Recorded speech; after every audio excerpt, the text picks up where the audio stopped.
बात आई तो मुझे समझ में नहीं आया सुबह मैं कहाँ शुरू करूँ, इतनी लंबी जर्नी है। तो मैं कल से शुरू करता हूँ।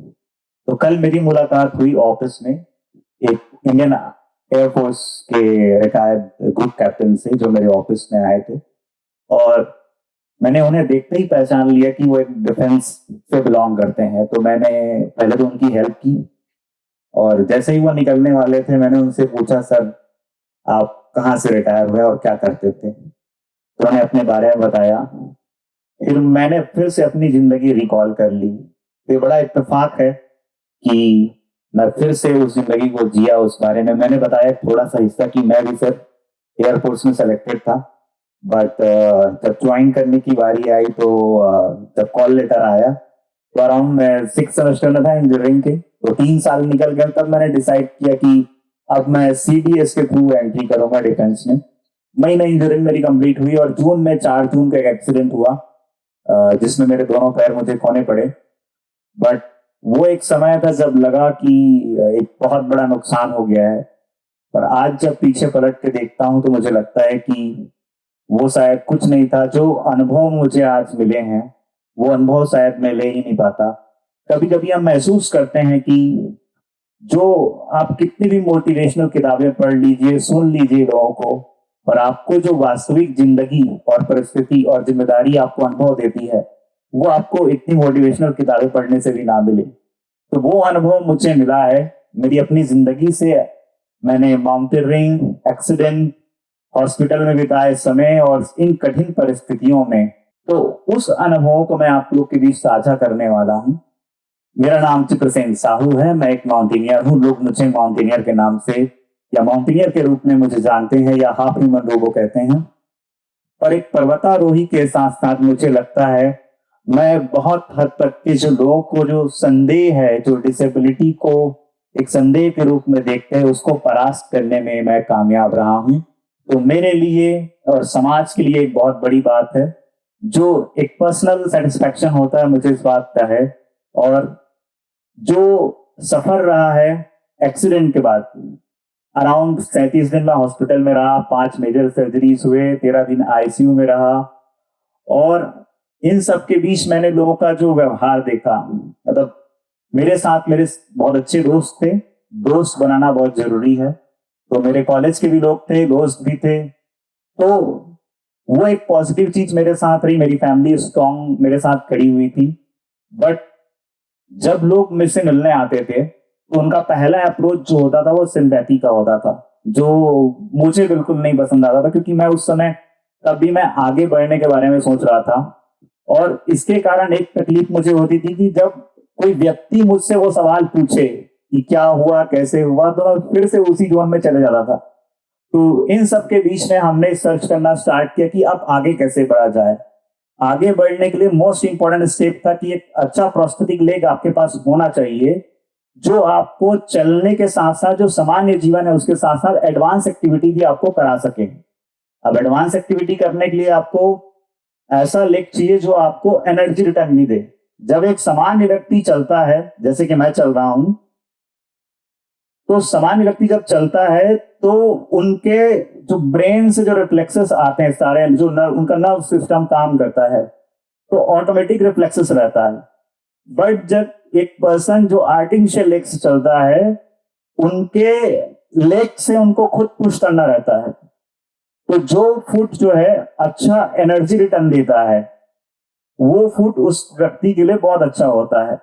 तो जब हम माउंटेनियरिंग करते हैं या हायर लेवल की एक्टिविटी करते हैं, जैसे जिम करना है आपको या रोज आपको जॉगिंग करना है, तो आपको उतना अच्छा एनर्जी रिटर्न वाला फुट चाहिए।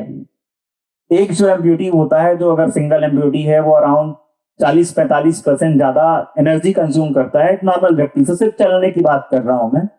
और डबल एम्प्यूटी जो होता है, जैसे मेरे दोनों पैर नहीं है, तो उसमें अराउंड 60-65% मोर एनर्जी कंज्यूम करता है। इट मीन्स जब आप माउंटेन्स में होंगे, जहां पे ऑक्सीजन लेवल आपका बहुत कम होगा, जहां पे हवा बहुत तेज होगी, जहां पे स्क्री होगा, जहां पे सरफेस असंतुलित होगा, जहां पे बैलेंस बनाना आपको बहुत मुश्किल होगा, वहां पे आप ज्यादा एनर्जी कंज्यूम करेंगे तो आपके लिए वो लाइफ थ्रेटनिंग है। जब हम एक स्लोपी सरफेस में चलते हैं, जैसे मुझे सामने मुझे स्लोप दिख रहा है, जैसे एक रैंप रैंप है, तो जब आप उस सरफेस में आप चलना स्टार्ट करेंगे तो आपका जो फुट है उसका अलाइनमेंट प्रॉपर रहना चाहिए। अलाइनमेंट से मतलब है कि आपका जो हिल हाइट है, आपके बॉडी में आपको मिलता है एंकल सपोर्ट। जैसे मेरा हाथ को मैं ये घुमा पा रहा हूँ, ये रिस्ट है, रिस्ट घूम पा रहा है, पर आर्टिफिशियल लेग में आपको वो जॉइंट का जो मूवमेंट है नहीं मिल पाता। इट मींस एंकल का सपोर्ट नहीं मिल पाता। पर जब हम जो स्लोपी वाला सरफेस होता है उसमें हम चलते हैं तो आपके शरीर को वो वापस फेंकता है। तो माउंटेन्स में एक बहुत बड़ा चैलेंज है कि आपको एट द सेम टाइम आगे बढ़ना है और पीछे गिरने से भी अपने आप को रोकना है। सोचने में बड़ा अचरज लगता है, और कई बार हम जब माउंटेन्स के फोटो देखते हैं तो बहुत फैसिनेटिंग लगता है, बहुत अच्छा लगता है कि बहुत अच्छा अनुभव मिलता होगा। मेरे लिए भी कुछ ऐसा ही है।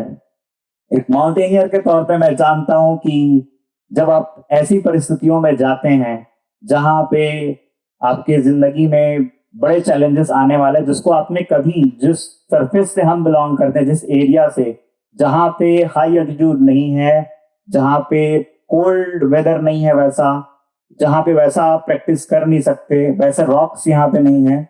एक बात अच्छी है छत्तीसगढ़ की, यहाँ पे आपको जो जंगल और हमारे जैसे बस्तर वाले एरिया है या सरगुजा एरिया में, उसमें काफी हद तक की वो अपॉर्चुनिटीज है कि आप उसके लिए ट्रेनिंग कर सकते हैं। बट ऐसे सरफेस की तैयारी कर पाना, अगर आप मैदानी इस करते हैं छत्तीसगढ़ में, तो वो बहुत डिफिकल्ट है। तो ये सब सामना करना पड़ता है आपको एक माउंटेन में। तो ये अपने आप में बड़ा ही अलग चैलेंज है। और जब आप चलना स्टार्ट करते हैं तो बाकी लोग जो नॉर्मल वॉक कर रहे हैं या क्लाइंब कर रहे हैं उनके लिए वो स्पीड अच्छी रहती है उनकी। मेरी स्पीड, चूंकि मैं आर्टिफिशियल लेग से चल रहा हूँ, और चलते चलते एक समय के बाद ऐसा होता है कि पेस तो आपका स्लो होगा, ऑब्वियस है। जब स्टार्टिंग में मैंने क्लाइंब करना शुरू किया था तो एक बात होती थी कि मेरे ग्रुप के सारे जो लोग हैं वो बहुत आगे चले जाते थे, मैं पीछे पीछे पीछे पीछे ग्रेजुअल स्पीड चलता रहता था। अब इसके एक फायदा ये है कि जब आप ग्रेजुअल स्पीड चलते हैं, इट मीन्स पोले पोले, किलीमंजारो में स्लोली स्लोली को पोले पोले बोलते हैं। सो हकुना मटाका आपने सुना होगा ना, तो इसमें ये वर्ड यूज होता है। तो इसके फायदे हैं। फायदे ये है कि आप जब ग्रेजुअल क्लाइंब करते हैं तो आपकी बॉडी अच्छे से एक्लामेटाइज हो जाती है। इट मीन्स आप मैदानी इलाके से आए हैं और धीरे धीरे आप हाइट में जा रहे हैं, तो उस ऑक्सीजन कम है और वहां के एनवायरनमेंट के हिसाब से आपकी बॉडी जल्दी अडेप्ट कर लेती है। जो लोग फास्ट क्लाइंब करते हैं उसमें चांसेस रहता है कि उनको नोजिया, हेडेक या एल्टीट्यूड माउंटेन सिकनेस के जो सिम्टम होते हैं वो सब आ सकते हैं। तो मेरे साथ एक प्लस पॉइंट रहा है कि वो चीजें मैं आज तक कभी फेस नहीं किया इतने सारे माउंटेन्स में। तो ये स्लो क्लाइंबिंग का नतीजा है। बट एक डिसएडवांटेज भी है। इमेजिन कीजिए अगर उस माउंटेन में आप स्लो क्लाइंब कर रहे हैं, आपके ग्रुप के सारे लोग आगे चले गए हैं और आप धीरे धीरे क्लाइंब कर रहे हैं, आपके आसपास ज्यादा लोग नहीं है जो आपकी, अगर वेदर खराब हुआ, बर्फबारी हुई या एवलांच आ गया, तो आप क्या करेंगे? ये बहुत ही जिंदगी और मौत की सवाल है ये। तो एक बहुत बड़ा रिस्क है। मे बी आपका वेदर खराब हुआ तो आपको फ्रॉस्ट बाइट हो जाए या स्नो ब्लाइंडनेस हो जाए, जिसमें आपकी आंख की रोशनी जा सकती है। तो इस टाइप के चैलेंजेस होते हैं माउंटेन में। अब आते हैं लेग के ऊपर कि प्रोस्थेटिक लेग। अब जैसे मैं जब प्रोस्थेटिक लेग से क्लाइंब करता हूं तो 10 से 12 घंटे जैसे हुए तो उसमें आपको पसीना आता है बहुत। तो मान के चलिए एक पाइप है जिसको मोल्ड करके आर्टिफिशियल लेग का फॉर्मेट दिया गया है। उसमें हम लाइनर यूज करते हैं जो स्किन को प्रोटेक्ट करने का काम करता है, जो जेल लाइनर्स होते हैं। बट उसके कारण क्या होता है, आपको बॉडी में पसीना आता है जो कुछ हद तक के लाइनर प्रोटेक्ट करता है, और डैमेज जो आपको जर्क लगता है उसको भी प्रोटेक्ट करता है, वो आपके बॉडी या लेग में आने से रोकने के लिए। लेकिन जब 10-12 घंटे हो जाते हैं तो वही पसीना आपको एक पिस्टलिंग करने लगता है। मान के चलिए कि 10-12 घंटे में आपका वॉल्यूम श्रिंक होगा पैर का, पसीना आएगा, पसीना भर जाएगा उसमें, और वो ऑयली टाइप का आपको फील होगा जिसमें पिस्टलिंग होगा। इट मीन्स जब आप चलेंगे, जैसे एक मशीन में चलती है, हम एनर्जी लॉस करते हैं, तो एक पाइप में एक लेग है जो गया है, और जो एनर्जी ट्रांसफर ग्राउंड में आपका होना चाहिए। जैसे मैं एक स्टेप आगे बढ़ा, अभी मैं प्रॉपर रख पा रहा हूं, 10-12 घंटे बाद ये मुश्किल होता है बहुत। तो आपको जो ज्वाइंट है जहां पे आपका आर्टिफिशियल लेग आपने पहना हुआ है और नीचे में बैलेंस, आपको दो बैलेंस करना पड़ेगा। एक तो आपका सरफेस से जो जो जमीन है या माउंटेन है उसमें बैलेंस करना है, प्लस इसका। तो आपको इस चीज का ध्यान रखना हमेशा होता है कि आपके पास दो पेयर्स होने चाहिए। इट मीन्स आपका वजन बढ़ेगा, इट मीन्स आपकी कॉस्टिंग बढ़ेगी। तो ये सब चैलेंजेस माउंटेन से बहुत आते हैं। जैसे कोई डायबिटिक पेशेंट है, उसको मैं नॉर्मल लाइनर नहीं दे सकता, उसको मैं स्पेशल प्रोटेक्टिव लाइनर दूंगा ताकि उनको फ्यूचर में कभी इंजरीज ना हो। तो एक्सीडेंट के बाद मैंने देखा, ये सारी चीजें आपको बता पा रहा हूं मैंने इन सब चीजों के बारे में रीड करना स्टार्ट किया और मैंने देखा कि आसपास इसके बारे में नॉलेज नहीं है और आसपास के मेरे बहुत सारे लोगों को इसके बारे में दिक्कतें हो रही हैं। तो इसके बारे में मैंने अवेयरनेस करना स्टार्ट किया। तो आज तक करीबन 2000 लोग ऐसे जिनका मैंने खुद से काउंसलिंग किया है और लोगों की मदद की है। इसी बीच एक समस्या और आई, ड्राइविंग लाइसेंस वाला, जिसके बारे में आप लोग जानते हैं। तो मैंने 2018 में मैंने कार परचेज की थी, तो उसमें मुझे लाइसेंस और रजिस्ट्रेशन के लिए जाना था। तो उसमें क्या हुआ कि जो आरटीओस थे उन्होंने मुझे डिनाई कर दिया रजिस्ट्रेशन देने से। मेरी बहुत सिंपल सी डिमांड थी कि आप मेरा टेस्ट लीजिए, इट मीन ड्राइविंग टेस्ट लीजिए, व्हीकल इंस्पेक्ट कीजिए, उसके बाद आप डिसाइड करिए कि आपको करना है कि नहीं करना है। बट जो पर्सन थे उन्होंने केवल फियर कारण की पब्लिक सेफ्टी को डेंजर हो सकता है, डिसेबिलिटी कारण उन्होंने मना कर दिया। हमने काफी कुछ कोशिशें की उस बात को हम कन्विंस कर पाए गवर्नमेंट तक के, पर इसमें हम असफल रहे। फिर हमने हाई कोर्ट का रास्ता लिया और हाई कोर्ट ने लगभग 20 माह के बाद इसमें डिसीजन दिया कि आप जो है इस बेसिस पे जजमेंट नहीं कर सकते, और उन्होंने ऑर्डर पास किया हमारे फेवर में। जब एक व्यक्ति अच्छा आर्टिफिशियल लेग से चलना स्टार्ट करता है, जब घर से बाहर जाता है, तो उसकी सीमाएं बढ़ती है, उसका कॉन्फिडेंस बढ़ता है, वो जॉब के बारे में सोचता है, वो अर्निंग के बारे में सोचता है, वो सुरक्षित महसूस करता है, कॉन्फिडेंस आता है।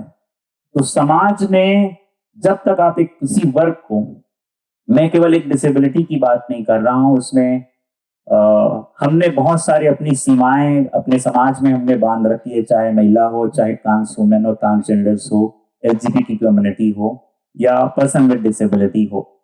इसी मिशन के तारतम्य में हमने जो है एवरेज डे कैंप में 9 मेंबर की टीम गई थी, जिसमें 4 पर्सन विद डिसेबिलिटी थे, एक ट्रांस वुमेन भी थी हमारे साथ, और सिविल सर्विसेज कुछ लोग थे, और कुछ बिजनेस कम्युनिटी के कुछ लोग थे। तो ऐसे 9 मेंबर की डाइवर्स टीम थी जिन्होंने क्लाइंबिंग किया। और 2 छोटी छोटी बच्चियां थी, एक बच्ची पार्शियल क्लाइंब थी, एक बच्ची ने क्रचेस से क्लाइंब किया। उस बच्ची को मैं 2 साल पहले मिला था वो पैरालंपिक के ट्रायल में। उसका सपना था कि वो माउंटेन क्लाइंब करती, और उनको हमने एवरेस्ट बेस कैंप क्रचेस के थ्रू, सिर्फ क्रचेस थ्रू, 14 साल की बच्ची, उम्र बहुत कम, हौसले बहुत ज्यादा, उन्होंने सफलतापूर्वक एवरेस्ट बेस कैंप पूरा किया। लगभग 17,500 फीट की ऊंचाई उन्होंने केवल क्रचेस के सहारे पूरा किया। तो मुझे लगता है हमारी धारणाएं, हम जो लोगों को सिंपैथी या संवेदनशीलता की दृष्टि से देखते हैं, मुझे लगता है हमें समान अवसर देने की जरूरत है। समान अवसर कैसे? अभी जिस स्टेट से जैसे मैं आया, या आप कोई भी जगह पब्लिक प्लेस देखते हैं जहां पे एक्सेसिबिलिटी की जरूरत है, पहला चीज क्या होता है? इंक्लूजन घर से स्टार्ट होता है। एक्सेसिबिलिटी हमें इंफ्रास्ट्रक्चर देना बहुत जरूरी है, वो ठीक है, गवर्नमेंट इस दिशा में काफी कुछ काम कर रही है और कुछ निजी लोग भी इसमें काम कर रहे हैं। पर इंक्लूजन की शुरुआत घर से होती है। जब घर में ऐसे बच्चे पैदा होते हैं या आफ्टर एक्सीडेंट इस तरह की सिचुएशन आती है, तो उन्हें बहुत ही अलग नजरों से घर में ही देखा जाता है। और मैंने ऐसे बहुत सारे किस्से सुने हैं और बहुत लोग के अनुभव मैंने लिए हैं, तो जिसमें मुझे बड़ा ही डिसअपॉइंटमेंट होता है। तो घर से ही इस इंक्लूजन की शुरुआत होती है, हमारे से इंक्लूजन की शुरुआत होती है। हमें अपने आसपास देखना है कि हम एक अलाई का काम कर रहे हैं, एक फ्रेंड का काम कर रहे हैं कि नहीं कर रहे हैं। हमें एक दोस्त बनने की बहुत जरूरत है। हम क्या करते हैं, हम कोई व्यक्ति दिखेगा तो पहला अप्रोच हमारा होता है, भाई क्या हो गया, कैसे हो गया, वो नेगेटिव सेंस में होता है। या एक और चीज बहुत इंपॉर्टेंट है, जैसे कोई डिसेबल पर्सन या पर्सन विद डिसेबिलिटी मिल गया आपको, तो no you are so inspiring, आप बहुत इंस्पिरेशन हो, आप बहुत बहुत हिम्मत है आपके अंदर, आप उनके बारे में एक शब्द नहीं जानते, उनके जीवन के बारे में नहीं जानते, और आप उनको एक इंस्पिरेशनल स्टोरी बना देते हैं। ये भी सही नहीं है। आप उनसे मिलिए, पहले बात करिए, और प्रथम आयाम हमेशा दोस्ती का होना चाहिए, पॉजिटिविटी का होना चाहिए। जैसे एक आम व्यक्ति से आप बात करते हैं, वैसे ही बात आपको एक पर्सन विद डिसेबिलिटी या विकलांग या दिव्यांग से करना चाहिए या ट्रांस वुमेन से करना चाहिए। तो हमारा जो पहला अप्रोच है वो बायस या पूर्वाग्रह से घसित नहीं होना चाहिए, जो हमारे समाज में जो धारणाएं हैं उसको तोड़ते हुए होना चाहिए। अब दूसरी बात, क्या आप सोचते हैं कि आपको माउंटेन क्लाइंबिंग बहुत मजा आता है? मजा और आता है पर एक्सपेडिशन के बाद, और जब आप टॉप में होते हैं, और जब आप वापस आते हैं, और स्पेशली जब समिट डे होता है या समिट नाइट होता है, जब 12-13 घंटे 15 घंटे क्लाइंब कर लेते हैं, तो आपके मन में एक थॉट आता है, यार इस माउंटेन में मैं फालतू आ गया, मतलब मुझे नहीं आना चाहिए था। गिल्ट होता है कि अगली बार से ये माउंटेन तो मैं नहीं करूंगा, माउंटेनिंग वन आज के बाद। फिर आप समिट करते हैं, आपको बहुत खुशी होती है, बहुत एक्साइटमेंट होता है, आप अपने देश का झंडा लहराते हैं। पर जैसे वापस आना स्टार्ट करते हैं तो आपको लगता है, अच्छा मैं इतनी दूर आ गया था, कैसे आया था मैं? तो इस तरह के थॉट्स आपको आते हैं। पर एक माउंटेनियर जो होता है, जो नेचर के बहुत करीब होता है, वो फिर से एक माउंटेन में जाता है, फिर से क्लाइंब करता है, फिर से परचम लहराता है। तो ऐसी मेरी कहानी रही अब तक। तो इंक्लूजन के लिए कुछ पॉइंट्स है जो बहुत जरूरी है। एक तो जो मैंने बताया कि इंफ्रास्ट्रक्चर में काम करने की जरूरत है, शुरुआत हमारे से होना चाहिए। एजुकेशन मस्ट है, एजुकेशन में इंक्लूसिव एजुकेशन की बहुत नीड है कि हमारे आसपास बहुत सारे बच्चे ऐसे हैं जो स्लो लर्नर्स है, बहुत सारे अच्छे ब्लाइंड बच्चे भी आएंगे जिनको ब्रेन की नीड है, या बहुत सारे बच्चे ऐसे भी हो सकते हैं जो सुन नहीं सकते। तो कहीं ना कहीं हम समय सामान्य बच्चों के साथ इन्हें इंक्लूसिव एजुकेशन एजुकेटर्स रख के वो करना पड़ेगा हमें, जो हम शायद अभी कुछ हद तक कर पा रहे हैं और काफी हद तक हमें करने की जरूरत है। हम किन क्षेत्रों में जॉब दे पा रहे हैं कि कोई चौकीदार का जॉब दे दिया, कोई लिफ्ट ऑपरेटर का जॉब दे दिया, तो हम आज भी उस सतह से ऊपर नहीं उठ पा रहे हैं कि उस व्यक्ति को हम अपने कम्युनिटी में लाएंगे तो वो आर्थिक रूप से सक्षम होगा, तो आपका ही समाज दृढ़ होगा, आपका देश आगे बढ़ेगा। कोई एक व्यक्ति के पीछे रहने से पूरा समाज अधूरा रह जाता है, वो पूरे समाज का नुकसान है। तो ये चीज बहुत जरूरी है, और ये कोई शासन से नहीं होगा, कोई एक व्यक्ति से नहीं होगा, आप सब से होगा, आप सबके व्यवहार में परिवर्तन लाने से होगा। तो मैं जब भी किसी स्कूल कॉलेज में जाता हूँ, इस बारे में जरूर बात करता हूँ। आप अपने आसपास देखिए, क्या आपके कोई ऐसे व्यक्ति हैं जिसमें आपके दोस्त हैं, कोई ट्रांसजेंडर के आपके दोस्त बन सकते हैं? कभी आप अपने सवाल करिए खुद से, क्या आपको कोई ट्रांस वुमेन या ट्रांसजेंडर कोई आपके दोस्त बन सकते हैं? तो आपके अंदर एक पार्शियल पार्टीशन वॉल आ जाएगा, जो आपकी धारणाएं है वो आपके सामने आ जाएगी। क्या पर्सन विद डिसेबिलिटी आपके कोई दोस्त बन सकते हैं? कोई ऐसा पर्सन है जो विकलांगजन या दिव्यांगजन आपके दोस्त बन सकते हैं? मेरा बीपी एक भी बार बढ़ा नहीं, जब 5 बार सर्जरी हुआ मैं पूरे होशो आवाज था। जब एम्बुलेंस में बाहर आया तो पूरा खून से लगता था एम्बुलेंस का, तब भी मैं हार नहीं माना। जब आर्टिफिशियल लेग से चलना स्टार्ट किया, जब पहली बार चला मैं जयपुर लेग से, तो जब फर्स्ट डे जब मैं खड़े हुआ तो खड़े होने का एक्सपीरियंस भी अच्छा था, चल पाना मुश्किल था। जब चलना स्टार्ट किया तो लेग से खून आने लग गया, पैंट मेरा खून से पूरा रंग गया। उसके बाद कई बार गिरने जैसी स्थिति हुई, पहले वॉकर्स चलना स्टार्ट किया, फिर स्टिक चलना स्टार्ट किया, फिर स्टिक को छोड़ा।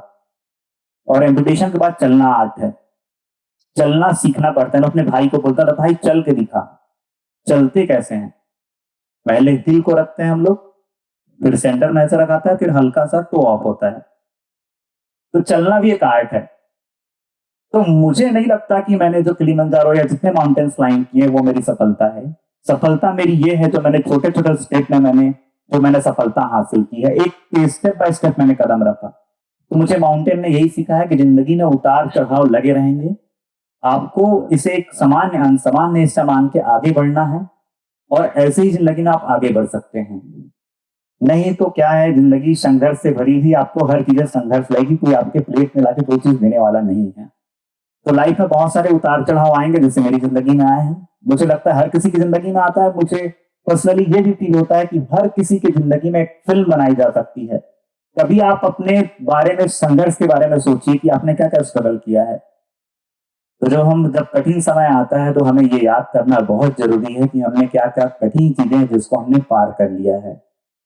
तो मैं समाज से, पूरे देश से यही अपेक्षा रखता हूँ, आप लोग से यही अपेक्षा रखता हूँ कि आइए हम सब एक इंक्लूसिव समाज का निर्माण करें। जब एक डबल एम्प्यूटी माउंटेन क्लाइंब कर सकता है तो ये समाज भी इस दिशा में जरूर आगे बढ़ सकता है। Thank you so much.